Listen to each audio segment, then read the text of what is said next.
हाँ जी, तो welcome back असल लाइव टीवी ते मित्रों की हाल चाल है ठीक ठाक वधिया घैंट फ्रैश होना। अज की वीडियो बहुत ही ज़्यादा इंपोर्टेंट है। एक गरीब अवामे के बारे च की सोचते हैं ਉਹਦੇ ਬਾਰੇ ਚ ਅਸੀਂ ਗਰੀਬ ਹੀ ਆ, ਅਸੀਂ ਕੀ ਸੋਚਨੇ ਆ ਵੇ ਉਹ ਹੀ ਇੱਕ ਬੰਦਾ ਜੋ ਸੋਚਦਾ ਪਰ ਉਹ ਗੁਫ਼ਤਗੂ ਨਹੀਂ ਕਰਦਾ ਹੈ, ਉਹਦੇ ਤੇ ਹੀ ਵੀਡੀਓ ਬਣਾਈ ਹੈ। ਵੀਡੀਓ ਸਾਡੀ ਹੋਏਗੀ ਪੈਟਰੋਲ ਦੇ ਬਾਰੇ ਚ। ਜੋ ਪਾਕਿਸਤਾਨ ਦੇ ਹਾਲਾਤ ਇਸ ਟਾਈਮ ਚੱਲ ਰਹੇ ਨੇ ਨਾ, ਤੁਸੀਂ ਇਹ ਜ਼ਿਹਨ ਦੇ ਵਿੱਚ ਰੱਖੋ ਕਿ ਸਿਰਫ ਔਰ ਸਿਰਫ ਟ੍ਰੇਲਰ ਹੈ। ਅਸਲ ਫਿਲਮ ਜਿਹੜੀ ਅੱਗੇ ਵੇ, ਕਿਉਂਕਿ ਤੁਹਾਨੂੰ ਦੱਸ ਦਈਏ ਕਿ ਪੈਟਰੋਲ ਜਿਹੜਾ ਪਾਕਿਸਤਾਨ ਦੇ ਵਿੱਚ 400 ਤੇ 14 ਰੁਪਏ ਹੋ ਗਿਆ ਵੇ, ਤੇ ਤੁਹਾਨੂੰ ਪੈਟਰੋਲ ਪੰਪਾਂ ਤੋਂ ਪਹੁੰਚ ਜਾਓਗੇ ਤਕਰੀਬਨ 400 ਤੇ 16-17 ਰੁਪਏ ਦਾ ਪੈਟਰੋਲ ਤੁਹਾਨੂੰ ਲੱਭੇਗਾ 1 ਲੀਟਰ। ਠੀਕ ਹੋ ਗਿਆ। ਉਸ ਤੋਂ ਬਾਅਦ ਦੂਸਰੇ ਨੰਬਰ ਤੇ ਸਭ ਨਾਲੋਂ ਵੱਡੀ ਗੱਲ ਇਹ ਵੇ ਕਿ ਇੰਨਾ ਮਹਿੰਗਾ ਪੈਟਰੋਲ ਹੋਣ ਦੇ ਬਾਵਜੂਦ, ਇੰਨੀਆਂ ਚੀਜ਼ਾਂ ਸਸਤੀਆਂ ਹੋਣ ਦੇ ਬਾਵਜੂਦ ਵੀ ਤੁਸੀਂ ਇੱਕ ਗੱਲ ਜ਼ਿਹਨ 'ਚ ਰੱਖਣੀ ਕਿ ਪਾਕਿਸਤਾਨ ਉਡਾਨ 'ਤੇ ਵੇ, ਪਾਕਿਸਤਾਨ ਤਰੱਕੀ ਦੀ ਰਾਹ 'ਚ ਵੇ, ਪਾਕਿਸਤਾਨ ਉਡਾਨ 'ਤੇ ਵੇ। ਠੀਕ ਹੋ ਗਿਆ ਵੇ। ਇਹ ਸਾਰੀਆਂ ਚੀਜ਼ਾਂ ਨੇ ਭਾਜੀ, ਤੁਸੀਂ ਇਹਦੇ ਬਾਰੇ 'ਚ ਕੀ ਕਹਿੰਦੇ ਹੋ ਥੱਲੇ ਕਮੈਂਟ ਬਾਕਸ ਦੇ ਵਿੱਚ ਜ਼ਰੂਰ ਦੱਸਿਓ। ਇੱਕ ਬੰਦਾ ਵੇ ਨਾ, ਜਿਹੜਾ ਬੰਦਾ for example on an average ਕੱਢੀਏ ਤੇ ਇੱਕ ਬੰਦਾ ਪਾਕਿਸਤਾਨੀ ਇਸ ਟਾਈਮ ਕਮਿਊਨਿਟੀ ਦੇ ਵਿੱਚ 30,000 ਰੁਪਈਆ ਕਮਾਉਂਦਾ ਕਿ ਨਹੀਂ? ਆਮ ਮਜ਼ਦੂਰ 30,000 ਰੁਪਈਆ ਕਮਾਉਂਦਾ, ਉਹਦੀ ਕੋਈ ਵੀ ਦਿਹਾੜੀ ਨਹੀਂ ਭੱਜਦੀ ਹੈ। ਚਲੋ ਜੀ 35,000 ਰੁਪਈਆ ਲਾ ਲਓ। 35,000 ਦੇ ਵਿੱਚੋਂ ਭਾਜੀ ਇਸ ਟਾਈਮ ਹੁਣ ਜੂਨ ਜੁਲਾਈ ਦੇ ਵਿੱਚ ਬਿੱਲ ਇੰਤਹਾ ਹੋਣਾ, ਜਿਹਦਾ ਬੜਾ ਵੀ ਘੱਟ ਬਿੱਲ ਆਇਆ ਨਾ 5,000 ਰੁਪਈਆ, ਬੜਾ ਵੀ ਘੱਟ ਬਿੱਲ ਮੈਂ ਕਹਿਣ ਡਿਆ, ਜਿਹਦਾ ਇੱਕ ਪੱਖਾ ਇੱਕ ਲਾਈਟ ਰੂਟ ਹੈ ਉਹਦਾ। ਪੈਟਰੋਲ 400 ਰੁਪਈਆ, ਤੇ ਜੇ ਕੋਈ ਬੰਦਾ 2 ਦਿਨਾਂ ਬਾਅਦ ਹੀ ਪੈਟਰੋਲ ਪਵਾਉਂਦਾ ਹੈ, ਠੀਕ ਹੈ, ਯਾਨੀ ਕਿ 2 ਦਿਨਾਂ ਦੇ ਵਿੱਚ 1 ਲੀਟਰ ਪੈਟਰੋਲ ਤੇ ਐਵੇਂ ਜਾਂਦਾ ਵੇ। ਬਿਲਕੁਲ ਠੀਕ ਹੈ। ਤੇ ਉਹਦਾ ਭਾਜੀ ਹਰ ਦੂਸਰੇ ਦਿਨ ਬਾਅਦ ਉਹਦਾ 450 ਰੁਪਈਆ ਲੱਗਦਾ ਵੇ। ਤੇ 450 ਦਾ ਮਤਲਬ ਇਹ ਵੇ ਕਿ 15 ਦਿਨੀ ਬਾਅਦ ਜਿਹੜਾ ਨਾ ਉਹਦਾ ਤਕਰੀਬਨ 400 15 ਤਕਰੀਬਨ 8,000 ਰੁਪਈਆ ਉਹਦਾ ਜਿਹੜਾ ਨਾ ਘੱਟੋ ਘੱਟ ਵੀ ਪੈਟਰੋਲ ਤੇ ਲੱਗਦਾ। ਦਿਹਾੜੀ ਲੱਗੇ ਨਾ ਲੱਗੇ ਪੈਟਰੋਲ 800 ਦਾ, ਪੈਟਰੋਲ 800 ਦਾ 800 ਲੱਗਣਾ। ਤੇ ਯਾਰ ਕਿਸੇ ਨੂੰ ਕੀ ਕਹਿਣਾ, ਸਾਡੀ ਆਪਣੀ ਜਿਹੜੀ ਸੋਚ ਨਾ ਠੀਕ ਨਹੀਂ ਹੈ। ਹਜੇ ਵੀ ਕੁਝ ਬੰਦੇ ਐਸੇ ਨੇ, ਉਹ ਜਿਵੇਂ ਨਾ ਉਹ ਇਹ ਸੋਚ ਕੇ ਰੱਖਦੇ ਨੇ ਕਿ ਇਹ ਜਿਹੜੇ ਉੱਤੇ ਬੈਠੇ ਨੇ ਬੰਦੇ 72 ਸਾਲਾਂ ਤੋਂ ਜਿਹੜੇ ਹੁਕੂਮਤ ਕਰ ਰਹੇ ਨੇ, ਉਹ ਸਾਡੇ ਬਾਰੇ ਕੁਝ ਸੋਚਣਗੇ। ਤੂੰ ਮਿਸਾਲ ਦੇਣ ਡਿਆ, ਉਹ ਮਿਸਾਲ ਕਿਹੜੀ ਸੀ? ਉਹ ਕੋਈ ਬਾਦਸ਼ਾਹ ਹੀ ਨਾ, ਤੇ ਉਹ ਰੋਜ਼ਾਨਾ ਹੀ ਨਾ ਆਪਣੀ ਆਵਾਮ ਤੇ ਨਵੇਂ ਤੋਂ ਨਵਾਂ ਟੈਕਸ ਲਾਏ ਕਰੇ। ਅੱਛਾ, ਰੋਜ਼ਾਨਾ ਹੀ ਕਦੀ ਆਟਾ ਵਧਾ ਦਿੱਤਾ, ਕਦੀ ਜਨਾਬ ਸਾਹਿਬ ਕੋਈ ਹੋਰ ਸ਼ੈ ਵਧਾ ਦਿੱਤੀ। ਤੇ ਨਾਲ ਦੀ ਰਿਆਸਤ ਦਾ ਜਿਹੜਾ ਬਾਦਸ਼ਾਹ ਸੀ ਉਹ ਆਇਆ, ਜੋ ਕਹਿੰਦਾ ਯਾਰ ਮੈਂ ਇੱਕ ਕੋਈ ਚੀਜ਼ ਵਧਾਣਾ ਵਾ ਤੇ ਆਵਾਮ ਤੇ ਮੇਰਾ ਜਨਾਬ ਸਾਹਿਬ ਉਹ ਸਿਰ ਦੇ ਵਾਲ ਪੁੱਟ ਛੱਡ ਦੀਏ, ਤੂੰ ਆ ਕਿਸ ਤਰ੍ਹਾਂ ਕਰ ਲੈਣਾ? ਤੇ ਨਾਲੇ ਤੂੰ ਇੰਨਾ ਬੇਦਰਦ ਕਹਿੰਦੇ ਆਂਦਾ ਤੈਨੂੰ ਦੱਸ ਦਿੰਦੇ ਹੁਣ ਨਹੀਂ। ਉਹਨੇ ਉਸੇ ਟਾਈਮ ਹੀ ਢੋਲ ਵਾਲੇ ਨੂੰ ਮੰਗਾਇਆ, ਆ ਮੈਂ ਢੋਲ ਵਾਲਿਆ ਐਲਾਨ ਕਰਦੇ ਕਿ ਹਰ ਸ਼ਹਿਰ 2-2 ਰੁਪਏ ਮਹਿੰਗੀ ਹੋ ਗਈ ਹੈ। ਉਹਦੀ ਢੋਲਾਂ ਨਾਲ ਐਲਾਨ ਹੁੰਦੇ ਹਨ। ਉਹ ਸਾਰੇ ਉਹ ਸਕੂਲ ਨਾਲ ਹਰ ਸ਼ਹਿਰ ਮਹਿੰਗੀ ਕਰਕੇ ਸੌਂਗੇ ਜਾ ਕੇ।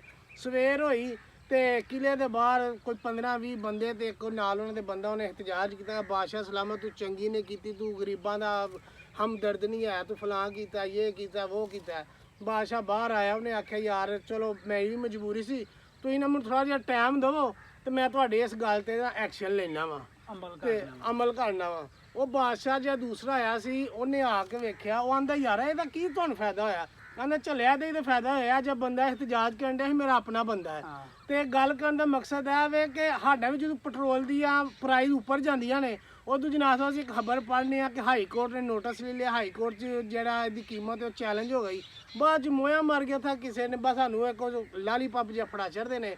ਹੋ ਸਕਦਾ ਅਸੀਂ ਉਮੀਦ ਲਾ ਕੇ ਬੈਠੇ, ਹੋ ਸਕਦਾ ਹਾਈ ਕੋਰਟ ਦੀ ਪ੍ਰਾਈਸ ਘੱਟ ਕਰ ਦੇ, ਲੇਕਿਨ ਐਸਾ ਕੁਝ ਵੀ ਨਹੀਂ ਹੁੰਦਾ ਹੈ। ਇਸੇ ਤਰ੍ਹਾਂ ਹੀ ਸਾਡੇ ਨਾਲ ਸਾਨੂੰ ਬੇੜ ਬੱਕਰੀਆਂ ਦੀ ਤਰ੍ਹਾਂ ਹਰ ਦਫਾ ਹੀ ਸਾਨੂੰ ਚਾਰ ਲਿਆ ਜਾਂਦਾ ਤੇ ਅਸੀਂ ਸਕੂਨ ਨਾਲ ਬਹਿ ਕੇ ਆਪਣੀ ਬਰਬਾਦੀ ਦਾ ਜਿਹੜਾ ਨਾ ਉਹ ਵੇਖਣ ਦੇ ਆ ਪਏ ਕਿ ਅਸੀਂ ਕਿੱਧਰ ਨੂੰ ਜਾ ਰਹੇ ਹਾਂ। ਇੱਕ ਚੀਜ਼ ਹੋਰ ਮੈਂ ਗੌਰ ਕੀਤੀ ਹੈ, ਇੰਨੀ ਮਸਲਨ ਕਿ ਪੈਟਰੋਲ ਵਧਿਆ, ਕੋਈ ਸਾਫੀ ਕੋਈ ਮੀਡੀਆ ਦਾ ਏਡਾ ਵੱਡਾ ਡਿਜੀਟਲ ਚੈਲੰਜ ਮੀਡੀਆ ਨੂੰ ਛੱਡੋ, ਇਹ ਹੀ ਲੋਕ ਆਂਦੇ ਨੇ ਕੁਰਸੀ ਜਦੋਂ ਬਦਲਦੀ ਹੈ ਨਾ ਇਨਸਾਨ ਦੀ ਆਦਤ ਵੀ ਬਦਲ ਜਾਂਦੀ ਹੈ। ਇਹ ਜਨਾਬ ਸਾਹਿਬ ਕੀ ਬਿਆਨ ਚੱਲਣ ਦੇ ਨੇ, ਸ਼ਰਮ ਨਹੀਂ ਆਈ, ਰਾਤੋਂ ਰਾਤ ਪੈਟਰੋਲ ਮਹਿੰਗਾ ਕਰ ਦਿਆ, ਗਰੀਬ को ਇੰਜ ਮਾਰ ਦਿਆ, ਫਲਾਣਾ ਕਾ ਆਪੋਜੀਸ਼ਨ 'ਚ ਜਦੋਂ ਆਣਾ, ਕੱਲ ਦੀ ਗੱਲ ਹੈ, ਪੁਰਾਣੀ ਗੱਲ ਨਹੀਂ ਹੈ। ਤੇ ਅੱਜ ਉਹ ਤਾਂ ਗੱਲ ਹੀ ਨਹੀਂ ਕਰਨਾ ਚਾਹ ਰਹੇ। ਅੱਜ ਆਂਦੇ ਨੇ ਜੀ ਸਾਡੀ ਮਜਬੂਰੀ ਹੈ, ਇੰਜ ਹੋ ਗਿਆ। ਹੁਣ ਬੰਦਾ ਪੁੱਛੇ ਗਰੀਬ ਮਰ ਗਏ ਨੇ, ਹੁਣ ਗਰੀਬ ਕਿੱਥੇ ਗਏ ਨੇ? ਜੀ ਮੈਂ ਇੰਜ ਤੇ ਮੈਂ ਇੰਜ, ਮੈਂ ਤੁਹਾਨੂੰ 200 ਯੂਨਿਟ ਬਿਜਲੀ ਫ੍ਰੀ ਦੇਣੀ ਹੈ, ਉਸ ਤੋਂ ਬਾਅਦ ਜੀ ਮੈਂ ਹਰ ਕੰਮ ਪਲਾਨ ਟਮਕਾਨ ਠੀਕ ਕਰਨਾ ਵੇ। ਉਸਤਾਦ ਜੀ ਇੱਕ ਬੰਦਾ ਕੀ ਉਹਦਾ ਨਾਂ ਹੈ ਇਸਮਾਈਲ ਖਾਨ, ਉਹ ਨਾ ਬੜਾ ਨਾ ਐਕਸਪਰਟ ਹੈ ਮੁਆਸ਼ੀਆਤ ਤੇ। ਉਹ ਬੰਦਾ ਦੱਸਦਾ ਪਿਆ ਸੀ, ਉਹ ਆਂਦਾ ਨਾ ਮੈਂ IMF ਨੇ ਇੱਕ ਰਿਪੋਰਟ ਦਿੱਤੀ ਕਿ ਪਾਕਿਸਤਾਨ ਦੇ ਵਿੱਚ ਡੇਲੀ ਬੇਸ ਤੇ ਨਾ ਇੱਕ ਦਿਨ ਦੇ ਵਿੱਚ ਕੋ ਤਕਰੀਬਨ 4 ਮਿਲੀਅਨ ਡਾਲਰ ਦੀ ਨਾ ਕਰਪਸ਼ਨ ਹੁੰਦੀ ਹੈ। ਉਹ IMF ਵਾਲਿਆਂ ਨੇ ਜਾ ਆਪਣਾ ਕੰਮ ਕਰ ਜਾ ਕੇ ਇੰਨੀ ਭਰਾ ਕਰਪਸ਼ਨ ਹੋ ਸਕਦੀ ਹੈ। ਉਹਨੇ ਆਖਿਆ ਜੀ ਤੁਸੀਂ ਆਪਣੇ ਤੌਰ ਤੇ ਆਪ ਹੀ ਰਿਸਰਚ ਕਰੋ। ਉਹਨੇ ਭਾਜੀ ਆਪਣੇ ਤੌਰ ਤੇ ਆਪ ਹੀ ਰਿਸਰਚ ਕੀਤੀ IMF ਨੇ, ਤੇ IMF ਆ ਕੇ ਆਂਦੀ ਸੀ ਅੱਲਾ ਦਿਆ ਬੰਦਿਆ ਤੂੰ ਪਿੱਛੇ ਐਵੇਂ 4 ਮਿਲੀਅਨ ਨਹੀਂ ਹੁੰਦੀ ਹੈ, 7.5 ਮਿਲੀਅਨ ਦੀ ਜਿਹੜੀ ਕਰਪਸ਼ਨ ਹੈ ਨਾ ਇੱਕ ਦਿਨ ਦੇ ਵਿੱਚ ਪਾਕਿਸਤਾਨ ਦੇ ਵਿੱਚ ਹੁੰਦੀ ਹੈ। ਯਾਰ ਸਿੱਧੀ ਗੱਲ ਏ, ਮੇਰਾ ਪਿਛਲੇ ਦਿਨ ਤਕਰੀਬਨ 1 ਮਹੀਨੇ ਪਹਿਲਾਂ ਮੈਂ ਨਾ ਪਾਸਪੋਰਟ ਬਣਵਾਉਣ ਗਿਆ ਇੱਕ ਦੋਸਤ ਦਾ, ਬਈ ਹਰ ਚੀਜ਼ ਪੂਰੀ ਸੀ। ਮੈਨੇ ਇੱਕ ਵਾਰੀ ਪਹਿਲਾਂ ਵੀ ਮੇਰੇ ਨਾਲ ਭੱਚਾ ਹੋਇਆ ਸੀ, ਹਾਲਾਂਕਿ ਕੋਈ ਵੱਡੀ ਚੀਜ਼ ਨਹੀਂ ਹੈ। ਉਹਨਾਂ ਆਖਿਆ ਜੀ ਆਪਣੇ ਨਾ ਵਾਲਦੈਨ ਦੇ ਵਿੱਚੋਂ ਕਿਸੇ ਇੱਕ ਦੀ ਫੋਟੋ ਕਾਪੀ ਲੈ ਕੇ ਆਓ। ਮੈਂ ਉਹਨੂੰ ਆਖਿਆ ਯਾਰ ਮੈਂ ਕਿੱਥੇ ਜਾਵਾਂ, ਸਰਦੀਆਂ ਮੈਂ ਕਿੱਥੇ ਜਾਵਾਂ ਯਾਰ, ਆ ਧੁੰਦ ਪਈ ਹੈ ਤੇ ਤੂੰ ਕੰਮ ਸ਼ੁਮ ਕਰ ਦੇ। 3000 ਰੁਪਇਆ ਲੱਗੇਗਾ ਭਾਜੀ, ਇੱਕ ਕਾਪੀ ਦਾ 3000 ਰੁਪਇਆ। ਮੈਂ ਫਿਰ ਅਗਲੇ ਦਿਨ ਜਾ ਕੇ ਸਾਰੀਆਂ ਚੀਜ਼ਾਂ ਪੂਰੀਆਂ ਕਰਕੇ ਤੇ ਦਿੱਤੀਆਂ ਤੇ ਫਿਰ ਕੰਮ ਹੋਇਆ। ਅੱਛਾ ਦੂਸਰੇ ਨੰਬਰ ਤੇ ਉਹਨੇ ਫਿਰ ਅਸੀਂ ਬਣਵਾਉਣ ਗਏ ਆ ਪਰਸੋਂ ਸ਼ਨਾਖਤੀ ਆਪਣਾ ਪਾਸਪੋਰਟ, ਤੇ ਉਹ ਬੰਦਾ ਬਾਹਰ ਬੰਦਾ ਖਲੋਤਾ ਸੀ, ਉਹ ਆਂਦਾ ਸੀ ਇਹ ਚੀਜ਼ ਹੈ ਵੇ, ਇਹ ਚੀਜ਼ ਹੈ ਵੇ, ਇਹ ਚੀਜ਼। ਤੂੰ ਉਹਨੂੰ ਆਖਿਆ ਨਾ ਸਾਰੀਆਂ ਚੀਜ਼ਾਂ ਹੈ ਵੇ, ਉਹਨੇ ਅੱਗੋਂ ਵੱਖਰਾ ਚੰਨ ਚਾੜ ਛੜਿਆ, ਗੈਸ ਬਿਜਲੀ PTCL ਦਾ ਕੋਈ ਬਿੱਲ ਲੈ ਕੇ ਆਓ, ਹਾਲਾਂਕਿ ਇਹਦਾ ਤਾਲੁਕ ਹੀ ਨਹੀਂ ਹੈ। ਪਾਸਪੋਰਟ ਬਣਵਾਉਣ ਵਾਸਤੇ ਸਿਰਫ ਔਰ ਸਿਰਫ ਸ਼ਨਾਖਤੀ ਕਾਰਡ ਦੀ ਲੋੜ ਹੈ ਬਸ ਆਵਾਮ ਨੂੰ ਨਾ ਸਮਝਿਆ ਜਿੱਧਰ ਦਾ ਮਰਜ਼ੀ ਬਸ ਪੈਸੇ ਕਢਾਣੇ ਨੇ, ਕੋਈ ਇਹੋ ਜਿਹੀ ਗੱਲ ਕਰ ਛੱਡਣੀ ਜਿਹੜੀ ਉਸ ਟਾਈਮ ਮੌਕੇ ਤੇ ਮੌਜੂਦ ਨਹੀਂ ਹੁੰਦੀ।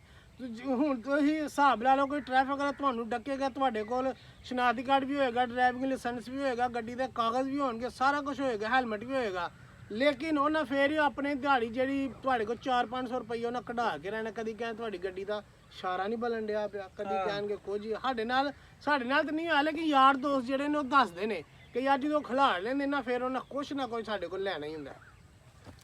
ਇਹ ਸੂਰਤ ਹਾਲ ਭਾਜੀ ਇਸ ਟਾਈਮ ਹਜੇ ਤੱਕ ਕੁਝ ਵੀ ਨਹੀਂ ਹੋਣਾ ਹੈ, ਕਿਉਂਕਿ ਆਮ ਆਵਾਮ ਕੁਝ ਵੀ ਨਹੀਂ ਕਰ ਸਕਦੀ ਹੈ। ਪਰ ਯਾਰਾ ਇੰਟਰਵਿਊ ਸੁਣੀ ਦੇ ਨਾ ਬੰਦਿਆਂ ਦੇ, ਤੇ ਉਹ ਬੰਦੇ ਭਲਾ ਕੀ ਆਂਦੇ ਨੇ, ਕੋਈ ਗੈਰਤਮੰਦ ਹੁਕਮਰਾਨ ਹੋਏ ਨੇ ਜਾਂ ਯਕੀਨ ਕਰੋ ਇੱਕ ਆਮ ਬੰਦਾ ਵੀ ਜਿਹੜਾ ਨਾ ਜਿਹਦੇ ਕੋਲ ਬੰਦੇ ਕੋ ਸਾਬੇ ਰੱਖਦਾ ਵੇ ਗਰੀਬਾਂ ਦੀ ਮਦਦ ਕਰਨ ਵਾਸਤੇ, ਉਹ ਵੀ ਯਾਰਾ ਬੜੀ ਮਦਦ ਕਰੇ। ਉਹ ਬੰਦੇ ਦੇ ਪੈਰੇ ਸੁਣ, ਇੱਕ ਬੰਦਾ ਸੀ ਯਾਰਾ, ਉਹਨੇ ਨਾ ਰੇੜੀ ਲਾਈ ਖਰਬੂਜ਼ੀਆਂ ਦੀ, ਇਹ ਪਿੱਛੇ ਹਫਤੇ ਡੇਢ ਦੀ ਪਹਿਲਾਂ ਦੀ ਵੀਡੀਓ ਹੋਣੀ ਹੈ। ਉਹ ਪੈਰਾ ਫੋਰਸ ਆਈ ਤੋਂ ਇੰਜ ਕਰਕੇ ਨਾ ਉਹਨੇ ਆਖਿਆ ਤੂੰ ਨਸ ਨੂੰ ਸੁਜਾ, ਵੀਡੀਓ ਵਾਇਰਲ ਸੀ, ਮੈਂ ਥੋੜੀ ਜਿਹੀ ਵੇਖੀ। ਉਹਨੇ ਆਖਿਆ ਤੂੰ ਨਸ ਨੂੰ ਸੁਜਾ, ਉਹਨੇ ਭਾਜ ਉਹਨੇ ਇੰਜ ਕਰਕੇ ਨਾ ਕਮੀਜ਼ ਇੰਜ ਚੁੱਕ, ਉਹਨੇ ਆਖਿਆ ਬਈ, ਉਹਨੇ ਆਖਿਆ ਮੈਂ ਦੁਨੀਆ ਤੇ ਕੁਛ ਨਹੀਂ ਕਰ ਸਕਦਾ ਤੇ ਇੰਜ ਕਰਕੇ ਕਹਿੰਦੇ ਬਈ ਅੱਲਾ ਦੀ ਕਸਮ, ਮੈਨੂੰ ਪੈਦਾ ਕਰਨ ਵਾਲੇ ਦੀ ਕਸਮ, ਜੇ ਕਿਆਮਤ ਵਾਲੇ ਦਿਨ ਮੈਂ ਇਹਨਾਂ ਸਾਰੇ ਹੁਕਮਰਾਨਾਂ ਨੂੰ ਬਗੈਰ ਹਿਸਾਬ ਤੂੰ ਜਾਨ ਦਿੱਤਾ ਨਾ, ਮੈਂ ਨਹੀਂ ਇਹਨਾਂ ਨੂੰ ਮਾਫ ਕਰਨਾ ਹੈ। ਜਿਹੜੀ ਸਿੱਧੀ ਗੱਲ ਹੈ ਭਾਜੀ, ਜਿਹੜੀ ਗੱਲ ਹੈ 100 ਗੱਲਾਂ ਸਿਰੇ ਤੇ ਗੰਢ ਕਿ ਕਿਹਨੂੰ ਜਾ ਕੇ ਆਪਣਾ ਦਰਦ ਦਸੀਏ। ਉਹ ਮਿਸਾਲ ਕੁੱਤੀ ਚੋੜਾ ਨਾ ਰਲੀ ਹੈ ਹਰ ਸ਼ੈ। ਅਸੀਂ ਕਿਹਨੂੰ ਜਾ ਕੇ ਦਰਦ ਦਸੀਏ ਤੇ ਕਿਹਨੂੰ ਜਾ ਕੇ ਦਸੀਏ ਕਿ ਕਿੰਨੇ ਕੰਟਰੋਲ ਕਰਨਾ। ਅਸੀਂ ਕੁਝ ਵੀ ਨਹੀਂ ਕਰ ਸਕਦੇ। ਅਸੀਂ ਉਹ ਜਿੰਜ ਉਹ ਲੇਲੇ ਵੇਖੀਦੇ ਨੇ ਨਾ, ਉਹ ਜਿੱਦਾਂ ਨੂੰ ਸੋਟੀ ਫੜ ਕੇ ਨਾ ਉਹ ਧਿੱਖਦੇ ਜਾਂਦੇ ਨੇ, ਚੁੱਪ ਕਰਕੇ ਜਾਈ ਹੁੰਦੇ ਨੇ। ਅੱਛਾ ਹਰ ਇੱਕ ਜਿਹੜਾ ਵੇ ਆਪਣਾ ਬੰਦਾ ਉਹ ਆਂਦਾ ਜੀ ਇਹ ਜੰਗ ਦੀ ਵਜ੍ਹਾ ਤੂੰ ਇੰਜ, ਜੰਗ ਦੀ ਵਜ੍ਹਾ ਜੰਗ ਵੀ ਨਹੀਂ ਹੈ, ਜੰਗ ਦੀ ਵਜ੍ਹਾ ਤੂੰ ਇੰਜ। ਜੰਗ ਦਾ ਅਸਰ ਜਿੰਨਾ ਸਾਨੂੰ ਹੋਇਆ ਵੇ, ਹਾਲਾਂਕਿ ਸਾਨੂੰ ਥੋੜਾ ਬਹੁਤਾ ਫਾਇਦਾ ਵੀ ਹੋਇਆ, ਜੰਗ ਦਾ ਅਸਰ ਜਿੰਨਾ ਸਾਨੂੰ ਨੁਕਸਾਨ ਹੋਇਆ ਜਾਂ ਜਿੰਨਾ ਸਾਨੂੰ ਇਹਦੇ ਤੇ ਇੰਪੈਕਟ ਪਿਆ ਵੇ, ਇੰਡੀਆ ਤੇ ਵੀ ਉਹਨਾਂ ਪਿਆ, ਬੰਗਲਾਦੇਸ਼ ਤੇ ਵੀ ਉਹਨਾਂ ਪਿਆ, ਸਾਰੀ ਗੱਲ ਪੜੋਸੀ ਨੇ। ਸ੍ਰੀਲੰਕਾ ਤੇ ਸਭ ਨਾਲੋਂ ਬਹੁਤਾ ਸ੍ਰੀਲੰਕਾ ਤੇ ਪੈਣਾ ਚਾਹੀਦਾ। ਪਾਕਿਸਤਾਨੀ ਕਰੰਸੀ ਦੇ ਵਿੱਚ ਤੁਸੀਂ AI ਨੂੰ ਪੁੱਛ ਲਿਓ ਜਾਂ ਗੂਗਲ ਤੇ ਸਰਚ ਕਰ ਲਿਓ ਜਾ ਕੇ ਕਿ ਇਹ ਜਿੰਨੀਆਂ ਵੀ ਕੰਟਰੀਆਂ ਨੇ ਬਰਸਗੀਰ ਦੀਆਂ, ਏਸ਼ੀਆ ਦੀਆਂ ਜਿੰਨੀਆਂ ਵੀ ਇਹ ਕੰਟਰੀਆਂ ਨੇ, ਪਾਕਿਸਤਾਨ ਤੋਂ ਲੈ ਕੇ ਤੇ ਨੇਪਾਲ ਭੂਟਾਨ ਤੱਕ, ਇਹਨਾਂ 'ਚ ਸਭ ਨਾਲੋਂ ਮਹਿੰਗਾ ਪੈਟਰੋਲ ਕਿਹਨੂੰ ਲੱਭਦਾ ਪਿਆ ਵੇ? ਪਾਕਿਸਤਾਨ ਨੂੰ ਲੱਭਦਾ ਪਿਆ ਵੇ। ਯਕੀਨ ਕਰੋ ਅਸਲੀ ਕੀਮਤ ਵੀ 200 ਰੁਪਇਆ ਉੱਤੇ ਤੇ ਜੇ ਟੈਕਸ ਉਹ ਲੈਦਾ, ਉਹ ਨਾ ਲੇਵੀ ਟੈਕਸ, ਉਹ ਜਿਹੜਾ ਉਹ ਮੈਂ ਉਹਨੂੰ ਸਾਡਾ ਲਫ਼ਜ਼ਾਂ 'ਚ ਕਹਿ ਮੋਇਆ ਨਹੀਂ ਆਖੜਿਆ। ਨਹੀਂ ਅਕਲ ਨਹੀਂ ਹੈ। ਉਹਨੇ ਸਹੀ ਆਖਿਆ, ਉਹਨੇ ਆਖਿਆ ਇਹ ਬੰਦੇ ਪੜ੍ਹੇ ਲਿਖੇ ਨਹੀਂ ਹੈ। ਇੱਕ ਦਰਵੇਸ਼ ਨੇ ਆਖਿਆ ਸੀ ਕਿ ਪੜ੍ਹੇ ਲਿਖੇ ਨਹੀਂ ਹੈ ਤੇ ਕੋਸ਼ਿਸ਼ ਵੀ ਨਹੀਂ ਕਰਦੇ ਹੈ। ਪਾਕਿਸਤਾਨ ਦੇ ਵਿੱਚ ਇਸ ਟਾਈਮ ਪੈਟਰੋਲ ਦੀ ਜਿਹੜੀ ਪ੍ਰਾਈਸ ਹੈ ਨਾ, ਜਿਹੜਾ ਮਸਲਨ ਕਿ ਇੰਪੋਰਟ ਕਰਕੇ ਲਿਆ ਜਾਂਦਾ, ਉਹ ਇਸ ਟਾਈਮ 290 ਰੁਪਏ ਵੇ। ਜੰਗ ਲੱਗਣ ਤੋਂ ਬਾਅਦ 290 ਰੁਪਏ ਜਾਂ ਉੱਤੇ import ਹੋ ਰਿਹਾ। ਜਿੰਨਾ ਵੀ ਟੈਕਸ ਉੱਤੇ ਜਿੰਨੇ ਵੀ ਪੈਸੇ ਨੇ ਨਾ, ਉਹ ਸਾਰੇ ਦੇ ਸਾਰੇ ਗਵਰਨਮੈਂਟ ਆਪਣੀ ਜੇਬ 'ਚ ਪਾਉਂਦੀ ਹੈ, ਸਾਰੇ ਦੇ ਸਾਰੇ। ਕਰਪਸ਼ਨ ਦਾ ਬਾਜ਼ਾਰ ਗਰਮ ਹੈ ਜੀ, ਜਿਹਦਾ ਦਾ ਲੱਗਦਾ ਜਿੱਥੇ ਲੱਗਦਾ ਉਹ ਛੱਡਦਾ ਉਹਨੂੰ ਪੁੱਛਿਆ ਜੀ ਉਹ ਐਸਨ ਕਬਾਲ, ਉਹਨੂੰ ਪੁੱਛਿਆ ਵੇ ਲੇਵੀ ਆਹ। ਕਿਉਂ ਇੰਨੀ ਵਧਾਣ ਦੇ, ਉਹ ਅੱਗੋਂ ਕੀ ਆਂਦਾ ਹੈ? ਯਾਰਾ ਕੋਈ ਜਾਣਾ ਵੀ ਪੁੱਛੇ ਨਾ ਤਾਂ ਉਹਨੂੰ ਵੀ ਪਤਾ ਲੱਗ ਜਾਂਦਾ ਕਿ ਲੇਵੀ ਕਿਹਨੂੰ ਆਂਦਣੀ ਹੈ, ਕੀ ਹਿਸਾਬ ਕਿਤਾਬ ਹੈ। ਉਹ ਅੱਗੋਂ ਕੀ ਆਂਦਾ? ਲੇਵੀ ਅਸਲ 'ਚ ਤਾਂ ਭਰਾਈ ਜਾਂਦੀ ਹੈ ਕਿ ਤੁਸੀਂ ਟੈਕਸ ਨਹੀਂ ਦਿੰਦੇ ਹੈ। ਹਾਲਾਂਕਿ ਅਸੀਂ ਮਾਚਸ ਦੀ ਡੱਬੀ ਤੋਂ ਲੈ ਕੇ ਘਿਓ ਤੱਕ ਹਰ ਚੀਜ਼ ਦਾ ਟੈਕਸ ਦਿੰਨੇ ਆ। ਟੈਕਸ ਇੱਥੋਂ ਤੱਕ ਕਿ ਆਪਣੇ ਬੈਂਕ 'ਚ ਪੈਸੇ ਲੱਖ ਰੁਪਈਆ ਰਖਾਓ, ਅਗਲੇ ਦਿਨ ਹੀ ਉਦੋਂ ਉਸੇ ਟਾਈਮ ਤੁਸੀਂ ਕਢਾਓ, ਤੁਹਾਨੂੰ 600 ਰੁਪਈਆ 1000 ਰੁਪਈਆ ਉਹਨੂੰ ਦੇਣਾ ਪਏਗਾ। 50,000 ਦੇ 50,000 ਤੋਂ ਬਾਅਦ ਸ਼ੁਰੂ ਹੋ ਜਾਂਦਾ ਨਾ। ਹਾਂ, ਜੇ ਤੁਸੀਂ 59,500 ਕਢਾ 50,000 ਦੀ ਰਕਮ ਕਢਾਣੀ ਹੈ ਨਾ, 600 ਰੁਪਈਆ 450 ਰੁਪਈਆ ਤੁਹਾਨੂੰ ਟੈਕਸ ਦੇਣਾ ਪਵੇਗਾ। ਉਹ ਆਪਣੀ ਬ੍ਰਾਂਚ ਚੋਂ ਕਢਾਉਂਦੇ ਹੋ, ਫਿਰ ਇੱਕ ਧਲੋਕ ਕਢਾਉਂਦੇ ਹੋ, ਉਹ ਵੀ ਤੁਹਾਨੂੰ ਪੈ ਜਾਣੇ। ਉਹ ਵੀ ਤੁਹਾਨੂੰ ਪਾਈਏ। ਇਹ ਹਿਸਾਬ ਕਿਤਾਬ ਭਾਜੀ ਜਿਹੜੀ ਸਿੱਧੀ ਗੱਲ ਹੈ। ਅੱਜ ਤੋਂ ਤਕਰੀਬਨ 2018 ਦੇ ਵਿੱਚ ਇੱਕ ਬੰਦਾ ਸੀ, ਉਹਦੀ ਪੇਸ਼ੈਂਟ ਗੋਈਆਂ, ਹਰ ਪੇਸ਼ੈਂਟ ਗੋਈ ਉਹਦੀ ਦਰੁਸਤ ਹੋਈ ਹੈ। ਮਿਸਟਰ ਜਿਆਨ ਤੋਂ ਸੁਣਿਆ ਹੋਣਾ, ਜੇ ਤੁਸੀਂ ਪੜ੍ਹੇ ਲਿਖੇ ਥੋੜਾ ਰਿਸਰਚ ਰੱਖ ਲਓ, ਉਹਨੂੰ ਜਾ ਕੇ ਸੁਣਿਓ।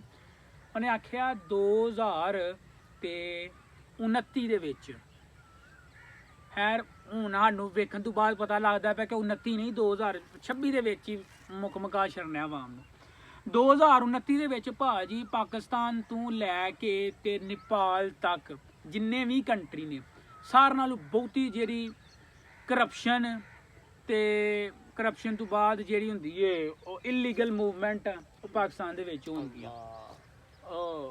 ਯਾਰਾ ਕੀ ਬੰਦਾ ਕਹਿ ਸਕਦਾ ਜਦੋਂ ਏਡੇ ਏਡੇ ਵੱਡੇ ਬੰਦੇ ਨਹੀਂ ਬੋਲਦੇ ਹੈ ਜਾਂ ਜੋ ਵੀ ਹਿਸਾਬ ਕਿਤਾਬ ਆਪਣੇ ਉਹਦੇ ਨੂੰ ਇੰਜੋਏ ਕਰਨ ਡਿਆ। ਜੇ ਕੋਈ ਸਰਕਾਰੀ ਉਹਦੇ ਤੇ ਉਹਨੂੰ ਆਪਣਾ ਡਰ ਹੈ, ਬੱਚਿਆਂ ਦਾ ਰਿਜ਼ਕ ਲੱਗਾ ਹੈ, ਆਵਾਮ ਬੰਦਾ ਹਰ ਹਾਲ 'ਚ ਪਿਸ ਰਿਹਾ ਹੈ, ਭਾਵੇਂ ਜਿਹੜਾ ਵੀ ਦੌੜ ਹੋਏ ਉਹਦੇ 'ਚ ਪਿਸ ਰਿਹਾ। ਤੇ ਲੇਕਿਨ ਅਗਰ ਹੁਕਮਰਾਨ ਨਹੀਂ ਸੋਚਣਗੇ ਤੇ ਫਿਰ ਕੌਣ ਸੋਚੇਗਾ?